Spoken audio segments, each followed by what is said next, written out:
All right, guys. So I'm going to try to record video here, hosting a Zoom with myself. So we'll see. I've done stuff like this before. Hopefully it works pretty well.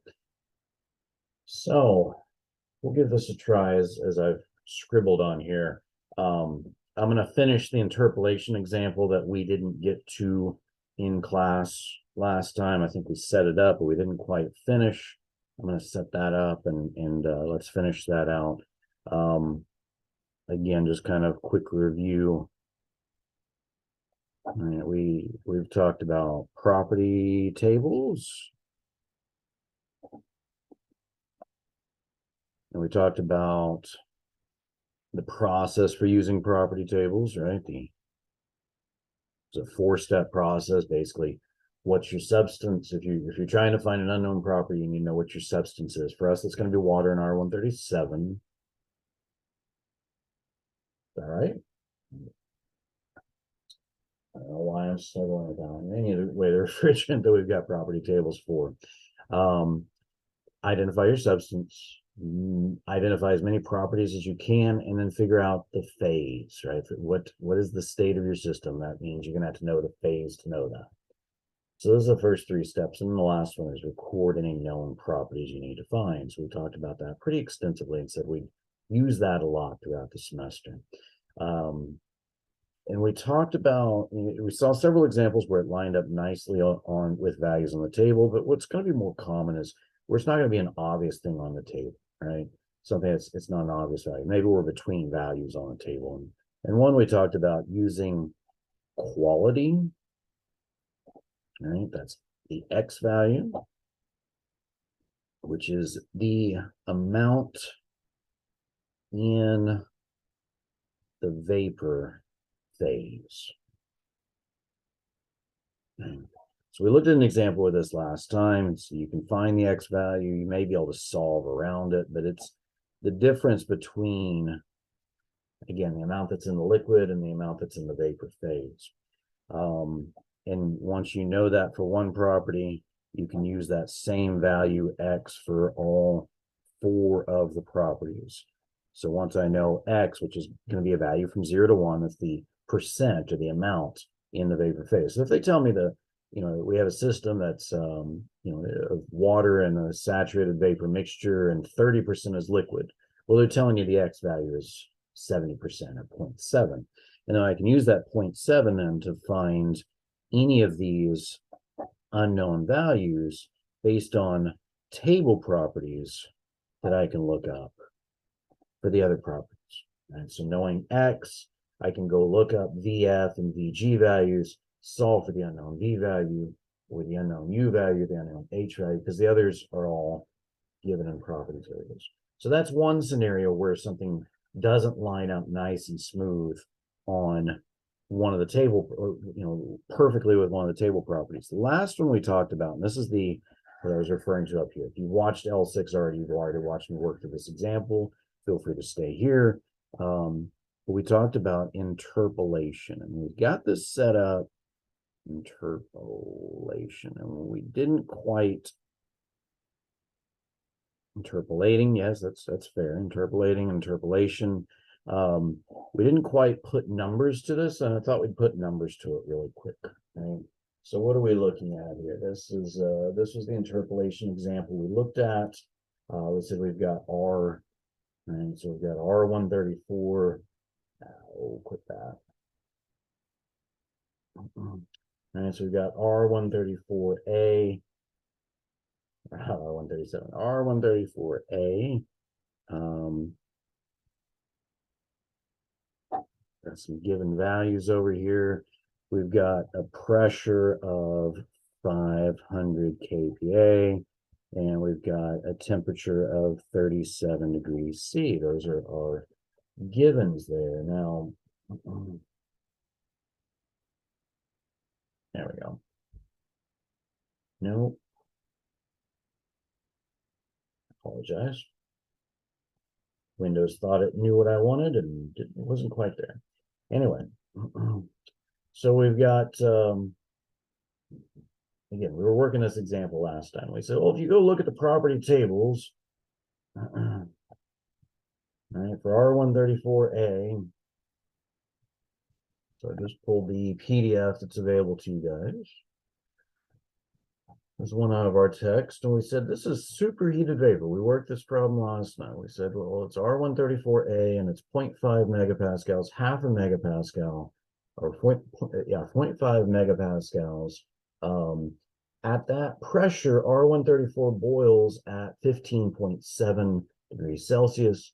We're out here at 37.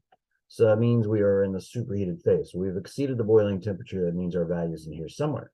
Well, we've got a row for 30, and we have a row for 40. But I don't have a row for 37. So I'm between these values here, right? So, and the problem's asking us, I'm going to write here off the screen, but the problem's asking us to find the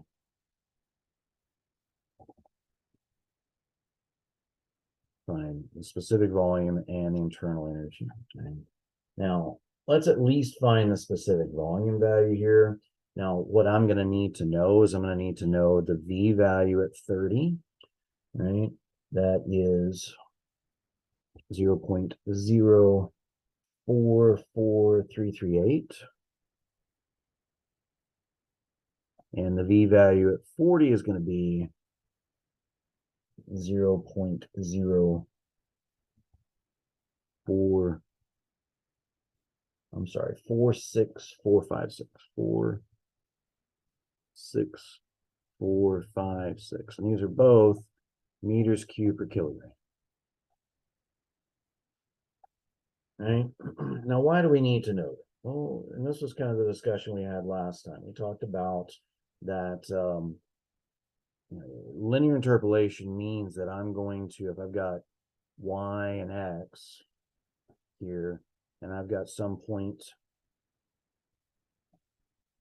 A and some point B, right? Well, if I have, let's say I've got an x value down here of 30 and a y value of 40, right? And then I've got, let's say, y at 30, y value at 30, and a y value at 40. And what I can do is I can construct a line mathematically between these 2 points. Okay? And so I can say, well, the way that equation is going to look, Izzy, nobody cares, Izzy. Come here. Come to say hi. Sorry. This is Izzy. We're in her room right now. She's letting us know she does not appreciate us recording in her room. She's going to sit in my lap. Hopefully she doesn't bother us too bad. All right, so let me pull this page off. Okay. So what do we got here? Well, we said last time that if I've got y, if I want to find some point y, but I know of basically a point y value at point A and a y value at point B. And if I know the x value, and I know an x value at point A and an x value at point B, then basically I can construct a linear equation between these 2 points. And what I'm saying here is that what I'm going to do is we're going to use, instead of y and x, we're going to use temperature, right? So I'm going to say I need to know at 37, right? And, well, between 37, I'm sorry, if I know values between 40 and 30, then I can find the V value at 37 based on the V value at 30 divided by the V value at 40 minus the V value at 30. And I'm basically, what I'm doing is here I'm saying Y is my temperature, if you will. And this is my, or actually I'm saying this is my, these are my V values, sorry. And I'm saying my X is my temperature, at least that's the way I've labeled it right now. Right? So this is actually going to be, instead of Y at 40, it's going to be V at 40. And this is going to be V at 30. So I know points here at A, which is 30, and I know point B, which is 40. And I'm going to construct a line to estimate the values in between. Mm-hmm. So we can actually run this out, do this mathematically. Mm-hmm. So let's see here. We're looking for V37. right? V37 is going to equal then this 37 minus 30 over 40 minus 30, which is just 7/10 or 0.7. That's going to get multiplied by the difference between V40, which we've set up here. And it's a little bit off screen. Let's see if I can sneak it in there. There we go. I can just barely get it in there. All right, we said V40 is 0.046456, and V30 is 0.044338. Both of those are meters cubed per kilogram.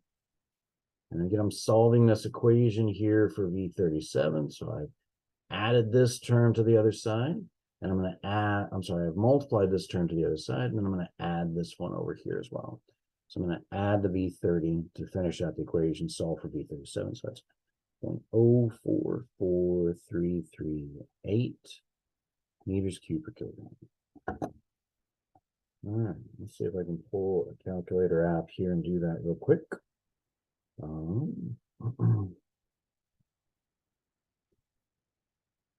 Okay, so it's going to be 0.7. That's 37 minus 30 divided by 40 minus 30. So it's 0.7 times the difference there of 0.7 times parentheses 0.046456 minus 0.044338 equals, so that's 70% of the difference, and then add to that 0.044338. And here's where I would tell you guys in class, have your calculators out. We go until we get an answer we all agree on.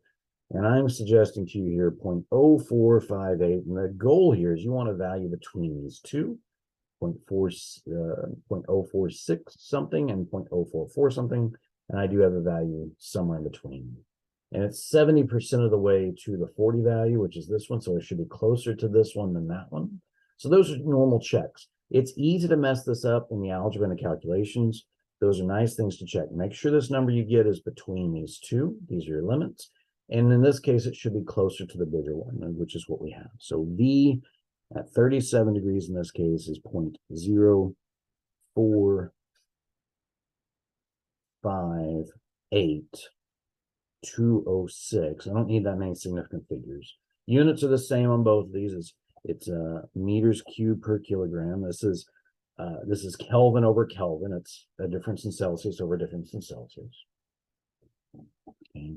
You could do the same thing to keep this video somewhat short, right? We could repeat for the U value at 37, right? Which is just, again, going to be the 37 minus 30 over 40 minus 30. And that's going to be multiplied by the U value at 40 minus the U value at 30 plus the U value at 30. It's the same ratio we had up here. It's just I'm going to use U's instead of these because I'm between the values for the corresponding U values for these. So I'd use the same logic to find the same value. So I'll let you, that'd be an exercise you can do on your own time. Nice bit of practice there. But hopefully that helps. That finishes out that example. I wanted to get that done. Right. So we've got a few things we want to do today. One to finish interpolation. Two, and by the way, if you right here, welcome back. Right. If you skip this previous example, welcome back. It's because you've already seen another video. That's fine. Welcome back. Let's move on. So I did want to talk a little bit about compressed liquids. That was another thing I wanted to do today. And then let's take a little time. We'll look at those add problems from chapter 2. I'm going to do that in a separate video that I'm going to put unlisted. But let us continue looking at kind of the end of lecture 6 here. The last thing in this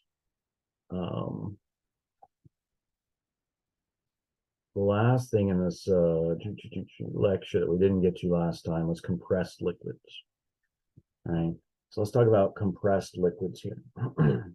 So compressed liquids for most properties, if I have a liquid, if I find myself in the liquid phase, compressed liquid phase, temperature is my driving factor here. Okay? Not pressure. We basically ignore pressure. Once we've established I have a liquid, we need to ignore the pressure at this point. I'm only looking at the temperature value. And so then at this point, I can use the saturated liquid property values at the given temperature, and those make a really good estimate here. That's what they're saying. You see this in your text. They'll just use a generic Y referring to any of the four properties, V, U, H, or S. And they're saying, once you know it's a liquid, just approximate that substance as saturated liquid at the given temperature. And that makes it just a fine approximation here. Okay. Enthalpy does have some sensitivity. Guys, I never do this approximation. This will improve your estimation for enthalpy, because enthalpy is also a factor of pressure. So at really, really large pressures, the enthalpy value may need a small correction.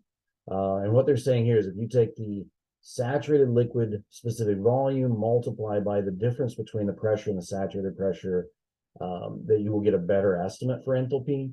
Here's the thing. This is a very, very small value. The specific volume for liquids is very low because the density, its reciprocal, is very high. Liquids are very dense. So the specific volume is going to be very small. And so I'm multiplying a very small value by this difference. So unless this difference is huge, this quantity will have, it might affect the third, maybe the fourth significant figure of this H value, meaning this one is just fine for your estimate. Again, I never do this approximation. It's better than just using this alone, but it's, again, maybe impacting the third significant figure. It's probably not worth our time. What I thought I'd do, I don't normally have time to do this in class, but what I thought I might do is we could work an example here, and look at what this means, right? So we'll do this a couple of ways. Let's say we've got given I've got water, and I picked out some values here. Let's say I've got water at 50 kilopascals, and I'm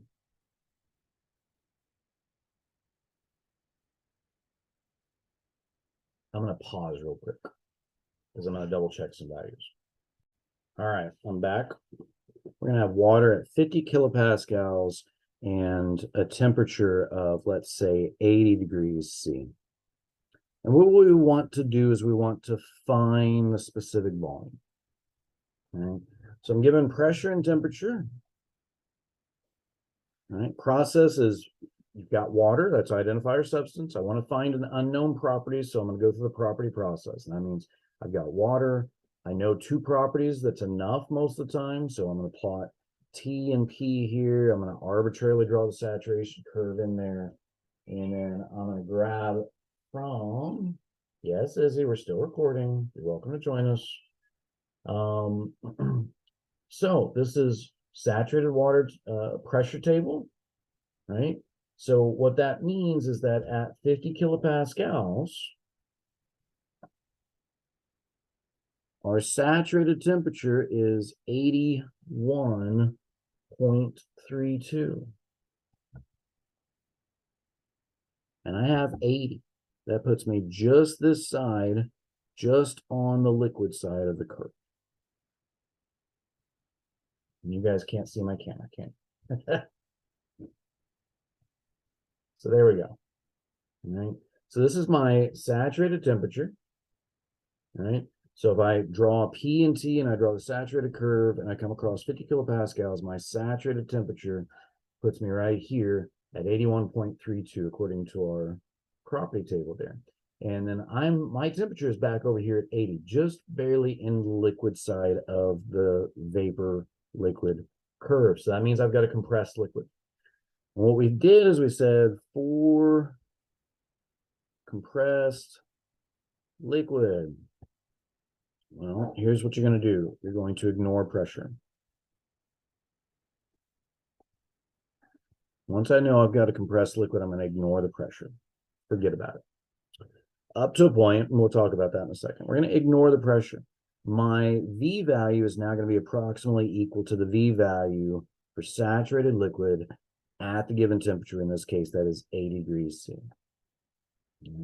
So what am I going to do? I'm going to go in here. I'm going to go to the temperature table for water. I'm going to ignore the pressure table altogether. I'm going to go find the row for 80 degrees C, and this is going to be my V value right there.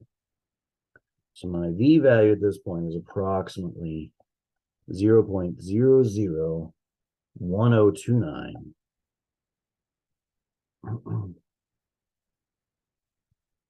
And the units there are going to be meters cubed per kilogram. Okay. All right, now let's do something else. Let's do another one. Let's say that I've got,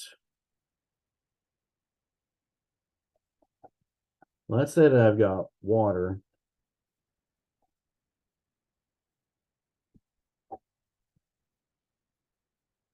And let's say that I've got 5 megapascals and a temperature of 80 degrees C. Okay. Well, so again, given pressure and temperature, same process. I know pressure and temperature. You can draw my saturation curve. And I'll put 5 megapascals out here on P and T. And 5 megapascals. Go to the property tables. So at 5 megapascals, it's right here. Water's going to boil at this pressure up here at 263, roughly 264 degrees C. And I'm back over here at 80. Again, that puts me on the liquid side. Right? Again, that puts me on the liquid side of this curve, back here at 80. Because it boils over here at 264 roughly. So I'm back over here at 80. So what do we do? Once we've got a liquid, we've got it written right here. We're gonna, for a compressed liquid, we're going to ignore the pressure, right? And then again, what I can do is I could say my V is approximately equal to VF at the given T. All right, that's 80 degrees, which is going to be approximately what I've got up here. That's going to be 0.001029 meters cubed per kilogram. And I will count that correct, whether it's V, U, H, or S. If you go through the same process, give me, if I'm asking for U, I need to find U. Find the U value at the temperature, in this case is 80 degrees, and that would give you a fair approximation. Now, I will show you this. We do have, if you scroll on down in the water tables after the superheated tables, you do have a table for compressed liquid water, and it does start all the way out here at 5 megapascals. How much is that? Well, 0.1 megapascals is an atmosphere. So this is 50 atmospheres. 50 times roughly 15 psi. It's huge. That'd be about 750 psi in the English scale. Those of us that have any measure in the English scale. Our temperature is this, 80 degrees C. We do have this compressed liquid table. And when I stress to you that the pressure, you can ignore the pressure, right? Because look at this. I'm going to write this down and we'll switch back to the camera. Or you could say V is equal to 0.001267 meters cubed per kilogram. All right. All right. So if I come back here, so this was the approximation. I'm sorry. I think I missed a 0 there, didn't I? Yes, I did. One. Yeah, I wrote that down wrong. V is equal to 0.001267. Okay, back to the camera. Apologize. I wrote that down wrong. So this was the approximation. This is an actual value. You do have a compressed liquid table. How much does it matter? Not much. I mean, you got to get, this was, we kind of estimated this at 50 kilopascals, and this is at 100 times that in terms of pressure. And I tell you, Once I know I've got a compressed liquid, ignore the pressure. There's a reason for that. In the R134 tables, you don't have this compressed liquid table at all because they just want you to use the saturated liquid as your approximation, and that works just fine. Okay. Hopefully that helps. That would be the last of lecture 6, right? And I've done a little more detail on compressed liquid than I normally have time to in class. We're kind of we've got a little bit of an extra lecture here that we're going to take advantage of today. So I'm going to stop this video here, and then on the next video, we're going to talk about the add problems from chapter 2. Okay.